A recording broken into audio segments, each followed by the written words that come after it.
I think we're still kind of settling into realising how powerful Louise Haigh is. Less than 2 years ago, she seemed completely down and out. She'd had to quit Keir Starmer's government reluctantly and was in disgrace, really. So, yeah, a real kind of whiplash return to the front line at the very peak of government now. Her career appeared finished less than 2 years ago. Now, Louise Haigh is the most powerful woman in the UK. And this is why. Less than 2 years ago, Louise Haigh was forced out of Keir Starmer's government after details of a decade-old fraud conviction resurfaced. But as Starmer's authority began to crumble, Haigh was not sitting around waiting for political rehabilitation. She was helping to organise his replacement. Keir Starmer has said this morning, if there is a contest, I will fight. I am not stepping aside. I'm going to serve the mandate. Now, Andy Burnham might want an orderly transition, he might want a coronation. Keir Starmer is going in for battle. What's your response to that?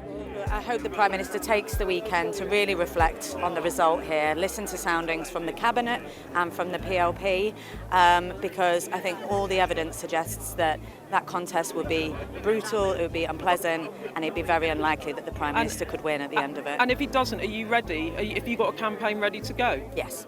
1 month later, the balance of power has flipped. Andy Burnham is in number 10. Louise Haigh is his first Secretary of State, effectively as Deputy Prime Minister. And she's been credited with helping to purge the Starmer loyalists from this new government. But Red Lou is more complicated than her nickname suggests. A left-wing economic radical who helped choose the safer John Healey as Chancellor, a formidable workaholic and apparently legendary party host, she's admired by allies and opponents alike. Rosa Prince is a political columnist for Bloomberg. There is an awful lot to talk about in terms of Louise's backstory, her rise in politics. But actually, let's just start with a headline here, the return. I mean, you've been around Westminster for a while. How big a return to frontline politics is this? Yeah, do you know, I think it kind of took us all by surprise. I think in the run-up to Andy Burnham becoming Prime Minister, there was a lot of talk about Wes Streeting and Angela Rayner. But when you step back after that monumental cabinet reshuffle on Monday, the star really to emerge has been Lou Haigh. And I think it was only at that point that it became apparent quite how influential she is on Andy Burnham and on what his future government will be. But yeah, as you say, less than 2 years ago, she seemed completely down and out. She'd had to quit Keir Starmer's government reluctantly and was in disgrace, really. So yeah, a real kind of whiplash return to the front line at the very peak of government now. Let's then talk about the upbringing, the events, the places that may well have shaped her and turned her into the politician that she is. And I suppose we have to start with Sheffield, don't we? Yeah, absolutely. Like a lot of people around Andy Burnham, she is a northerner. She comes from Sheffield. Her grandfather and her uncle were both trade unionists, and she comes from a reasonably left-wing family. She's not one of these dynasties that you sometimes get in the Labour Party, but she certainly was interested in politics. Then her parents divorced, and the story is that she was unhappy at school, she was being bullied, and her mother took the decision to send her to quite an elite private school, fee-paying school, a local school. Now, she's embarrassed about that at the moment because she's a lefty. That doesn't look good, but she clearly thrived there, did very well.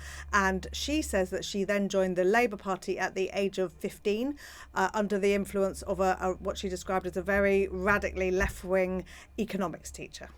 She seems pretty tied to the north, not just by dint of coming from Sheffield and the accent and all the rest of it, but when she went off to university, I mean, didn't initially she start off down here in London? Yeah, that's right. So she studied politics and economics, and she landed a great university, the London School of Economics, one of the most prestigious in the world, but she didn't like it. She did not like the student scene. I guess in London, it's a bit more disparate. I went to university in the north. It has those really strong student communities. I think she obviously felt that she wanted that from her university experience. So after 1 year, she transferred and she spent the rest of her time at uni at Nottingham University. Well, as a graduate of Sheffield University, I can tell you it's certainly a good place to go. There are other little kind of, I wouldn't say contradictions, but things in her past that kind of just give you an idea that she might be a little bit more complicated than she first appears. She also served as a special constable in Brixton, which suggests perhaps being slightly more socially conservative than you might have thought. Yeah, I was really struck by that. A lot of people know Brixton. It's historically a black neighbourhood. Lots of kind of tensions often between the community and the police. A really unusual choice for a left-wing politician. You know, she believes in the police. She believes in law and order and taking that stance. So I found that an absolutely fascinating detail to her CV. I mean, anyone who is trying to pigeonhole her as your standard boilerplate kind of Labour metropolitan lefty, they're going to be wide of the mark a bit, aren't they? Yeah, they are. I was looking at a question and answer session that she did, and I think at one point it came out that she was a vegetarian, and they asked where she went on holiday, and she said, "Oh, Cuba, that's my favourite destination." It's sort of the perfect socialist answer. But then you get to meet her, and Lou Haigh is great fun. You know, she likes a drink, she likes a party. If you're out on a night out with her, she's brilliant company, and she's quite expansive. You know, she talks to all factions of the party. So at these legendary soirees she would throw, there'd be your left-wingers and your right-wingers. She's quite inclusive in that front. I think she prizes loyalty perhaps more than a sort of doctrinal purity that some on the left like to heed to. How do you square that circle, though? On the one hand, you've got this charismatic bon vivant, party host, all the rest of it. But then there is also this other aspect of her character, fiercely intellectual and a driven workaholic as well. Yeah, absolutely. She is an impressive politician. Look, that's why she's gone so far. I read one comment from a Conservative she had shadowed him for a time, and he had been in Parliament for a long time, and he said that she was by far the most impressive of all the Labour MPs he'd come up against. Really? And remember, she's young. You know, she came to Parliament when she was only 27. She was only 36 when she became a cabinet minister, the youngest ever cabinet minister. When she did have to leave government, she didn't waste her time. She went and she headed the Tribune group. She wrote some really influential pamphlets. She's done a lot of thinking about what Andy Burnham should do. So she's not just a brute force in government. She's also somebody who's a deep thinker. I mean, the fact that she is admired across party divides, I mean, in this day and age is quite something. To what do you attribute that rise? I think that, politics is a meritocracy. I think people saw that in her. They wanted her around. She joined the front bench under Jeremy Corbyn. She's stuck there with Keir Starmer, and he took her into government. And now she's gone in with Andy Burnham. Now she actually has been an ally of Burnham for a long time. She first encountered him when he ran for the Labour leadership in 2015. And there's a lovely story, which is that her mum went to a hustings event, and everyone could ask questions. She stuck her hand up and Burnham said yes, and she said, "I'm Louise Haigh's mother. What job will you give her if you get elected?" And now we know what job he would give her, because he's finally leader and she's now first secretary. So I think she's probably a happy woman. I think a lot of people might not know much about her beyond that kind of almost caricature that I think appeared in the media of her as Red Lou. What does that tell you about her personality, about her ability as a politician? She is probably on the left of centre, that kind of soft left branch of the Labour Party, but she's not the most left-wing or the most radical. A lot of it, this might sound a bit trivial, I think a lot of it's to do with her hair. She's naturally a redhead, but she kind of lent into it with this flaming red hair. And apparently the Whip's office, when she first became a member of the cabinet, said, why don't you tone it down? You'll make yourself less of a target. And she was absolutely opposed to that. She would not change her look. But I have noticed that, I don't know what you think, but I think it's not quite as scarlet as it was a couple of months ago. I think she actually has. I think she has learned the lesson of that, and probably feels, you know what, I don't need to attract that kind of attention. I'd rather be known for my politics than my hair. So yeah, she seems to have had a little bit of an image change, a slight softening. Yeah, so to Andy Burnham though. Let's not forget. But I think if ever you're going to be doing a profile of a politician, you have to examine the rise, but you also have to examine the fall. And this goes to the conviction around a BlackBerry. Just walk us through exactly what had happened, how serious this was, and how an event from years past intersected with politics. Yeah, well, funny enough, there's actually not too much dispute about what happened. So Louise Haigh, she was a young woman, she's still in her early 20s, and she was working for the insurance company Aviva back in her hometown of Sheffield. And she was on a night out and she was mugged. Her handbag was taken. She thought that a work BlackBerry was in her bag at the time, and she reported the loss to Aviva. A little later, she found the BlackBerry. It hadn't been stolen. It was in a drawer at home. And she did not report to Aviva that she had found it. Now, she says, oh, I thought by then they'd have decommissioned it and it wasn't a big deal. I wasn't, it didn't make any difference to me. They took a more serious approach and it was reported to the police. She said it may have been, she wasn't sure, but it may have been just that when she got a new device, she was using it to call people and that triggered a police alert. So there's a little bit of confusion about that. But for whatever reason, the police were involved and she was prosecuted. Now, she ended up having a pretty low punishment for that. She had a discharge. She was fined, they call it a victim surcharge, I believe, £15, just about the lowest penalty you can get. But it was a conviction. So this is when accounts begin to differ. When she joined Keir Starmer's team, she says that she told him all about it. And she says that he was actually quite sympathetic and says, I'm so sorry. You'll remember he was actually used to run the prosecution service. And according to her, he said this should never have happened. They shouldn't have gone ahead with the prosecution.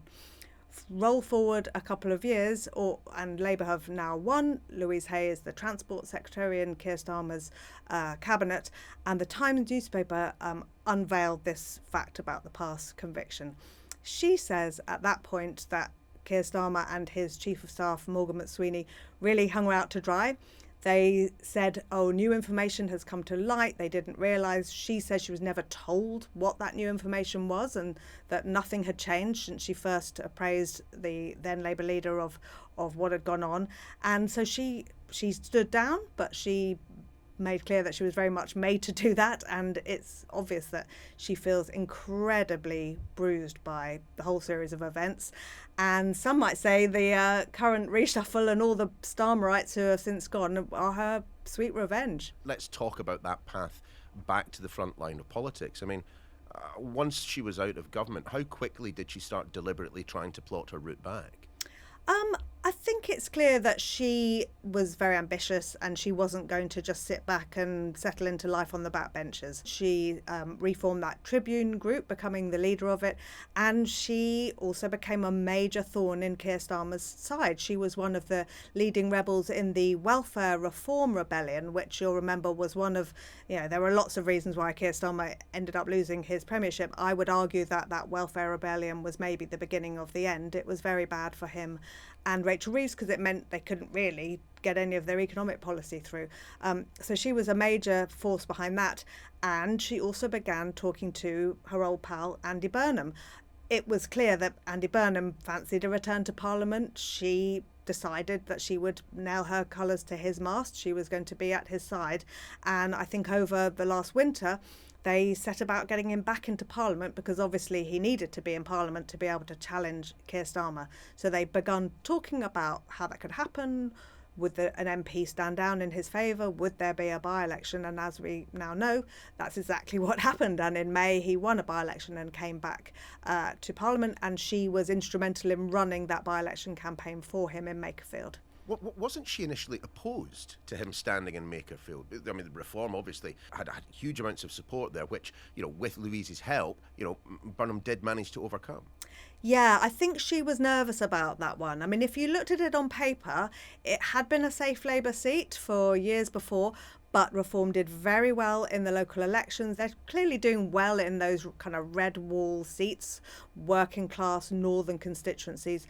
And she was worried what would happen if he stood there and lost. That would be the end probably of any ambition he had to be Prime Minister. But Burnham overruled him, and I think his argument that, look, if I can't win here against Reform, I can't win anywhere, and the even more elevated argument of, and if I can win, then that proves to my fellow Labour MPs that I'm the guy to take on Farage nationally, that it should be not me, not Keir Starmer. That was pretty persuasive, so I think quite quickly after he made that decision, she came on board with it. So, Burnham gets elected, becomes the next leader of the Labour Party, becomes Prime Minister, and of course she's going to have a role within that government. What exactly is it? Because I keep hearing that she is the most powerful woman in government at the moment. Yeah, absolutely. So I think there are two parts to the job. One is this very grand title of First Secretary of State. So previous holders of that title include Rab Butler, William Hague, Michael Heseltine. It's not used all the time. Sometimes we have a Deputy Prime Minister. This time around we're having a First Secretary, and she'll do the ceremonial stuff. You know, she'll be at the King's garden parties. She will stand in for Andy Burnham at Prime Minister's Question Time, I should think, although that's not been confirmed. But there's a kind of honorific aspect to that. Then she's also running the Cabinet Office. Now, this is the department in government that kind of joins up all the other ministries. She's responsible for driving through policy and making sure that the departments are talking to each other, making sure, you know, something that is as amorphous, I suppose you could say, as homelessness, for example, which is what Andy Burnham said was his first project. He wants to eliminate rough sleeping. So that might need several departments. You might need the health department in that. You might need the communities department. You might need, for example, the MOD, the Department of Defence, if you're dealing with a lot of veterans who find themselves homeless. So someone like the Minister in the Cabinet Office will be responsible for driving all that stuff through and being in charge of the civil servants who are the professionals in charge of tasking all that. Let's talk then about the purge that very definitely took place of the closest Starmer allies. Look, I was expecting there to be, you know, a pretty big changing of the guard, but not on the wholesale basis that took place. I mean, MPs were, ahead of Andy Burnham becoming Prime Minister, queuing up to meet him in his office. I hear rumours that there were quite a few people who were queuing up outside her office as well.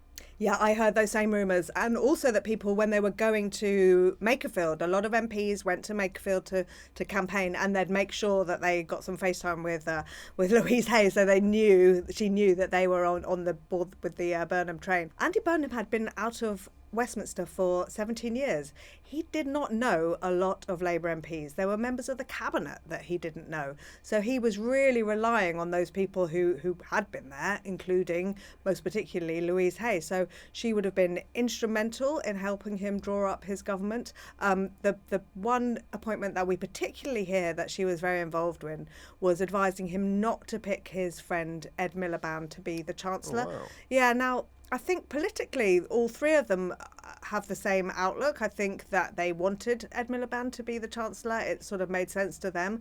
But in the run-up to Burnham actually becoming Prime Minister, there was a lot of chatter. The financial markets wouldn't be happy with Ed Miliband. He was seen as too left-wing. He was seen as too aligned to the net zero agenda. And Lou Haigh, who seems to be a pragmatist, a realist, as much as she is an ideologue, said to her advice to Burnham was, it's too risky, we can't do this, we can't risk having the first week or so of your premiership just being completely overshadowed by this controversial choice. And that was Miliband out of the Treasury and into the Foreign Office. Clearly she is an effective political operator, but I'm just wondering whether she will be more effective as that kind of formidable figure behind the leader, behind the Prime Minister, or I mean, are we now at a point where we should start regarding her as a future Labour leader herself? I think we're still kind of settling into realising how powerful Louise Haigh is. My sense of having sort of, you know, dug into her past and listened to a lot of interviews and read a lot of interviews that she's done, she does seem to like that power behind the throne role. I think it's probably as important to her to get things done and to drive policy thought forward as it is the kind of personal self-aggrandisement. And don't forget, she would have found that experience of losing her job, being in the headlines, being accused of being a fraudster, that kind of language would have been very uncomfortable, very bruising, and my guess would be that she wouldn't want to have that down the line, but who knows. People can change. She still is, it was her birthday yesterday, she turned, I believe, 38 yesterday, so she's still very young, so who knows. I'm sure she wouldn't maybe rule it out forever. My instinct is that we will not see her as a future Prime Minister. And that's your lot for today, indeed for a very busy week on This Is Why. If you want to scroll back, you'll find plenty more politics. Also, another one of our episodes with Professor Michael Clark, at this time focusing on Ukraine and Volodymyr Zelensky apparently firing both his defence minister and head of the armed forces within days of each other. Why at sky.uk for your feedback and for your suggestions for future topics. We're back the other side of the weekend. Till then, take care.